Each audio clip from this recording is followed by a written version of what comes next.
یہ دیکھیں ان کے جوتے پڑے ہوئے ہیں، یہ دیکھیں کوئی دروازہ نہیں ہے جہاں پہ کھڑی ہو کے خواتین نہاتی ہیں۔ یہ دیکھیں یہ اپنے کپڑے یہاں پہ چھوڑ جاتی ہیں، جو پہن کے آتی ہیں اپنے کپڑے یہاں پہ چھوڑنا یہ شرط ہے۔ یہ کھوئی ہے، ہم آپ کو دکھاتے ہیں، اس کو اٹھا کے اس کے اندر سے پانی نکال کے خواتین یہاں پہ نہاتی ہیں اور کوئی پردے کا انتظام نہیں ہے کوئی۔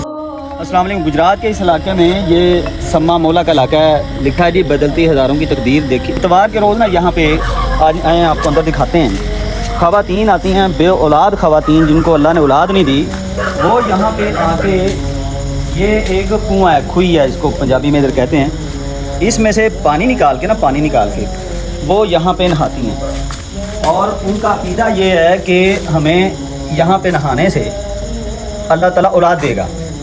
اور یہ جو ہے نا، یہ دیکھیں یہ اپنے کپڑے یہاں پہ چھوڑ جاتی ہیں، جو پہن کے آتی ہیں اپنے کپڑے یہاں پہ چھوڑنا یہ شرط ہے، اور نئے کپڑے یہاں پہ پہن کے جانا۔ یہ دیکھیں کوئی دروازہ نہیں ہے جہاں پہ کھڑی ہو کے خواتین نہاتی ہیں، اور یہ دیکھیں دیواروں کے اوپر ان کے کپڑے، ان کے باقیات موجود ہیں، اور انہوں نے اپنا جوتا بھی یہاں پہ چھوڑ کے جانا ہے۔ یہ دیکھیں ان کے جوتے پڑے ہوئے ہیں، یہ دیکھیں یہ کس قسم کا عقیدہ ہے، باطل عقیدہ ہے۔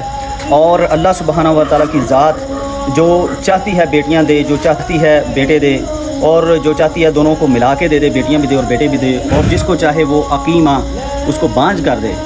تو یہ اللہ سبحانہ و تعالیٰ کا یہ اختیار ہے، اللہ سبحانہ و تعالیٰ کی یہ طاقت ہے، اللہ کی قدرت ہے کہ وہ اولاد دیتا ہے۔ تو یہاں پہ یہ سارا جو سلسلہ، یہ دیکھیں نا، یہ جوتے بھی چھوڑے ہوئے، یہ کھوئی ہے جی، یہ کھوئی ہے، ہم آپ کو دکھاتے ہیں، اس کو اٹھا کے اس کے اندر سے پانی نکال کے خواتین یہاں پہ نہاتی ہیں، اور کوئی پردے کا انتظام نہیں ہے، کوئی کچھ نہیں ہے۔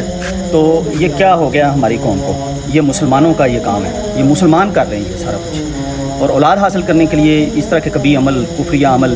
اور یہ میرے حق میں جہاں پہ نہاتی ہیں کوئی دروازہ نہیں ہے، اور اپنے کپڑے انہوں نے یہ چھوڑ کے جانے ہیں اور نئے کپڑے پہن کے جانے ہیں۔ آپ ہی بتائیں کیا یہ عمل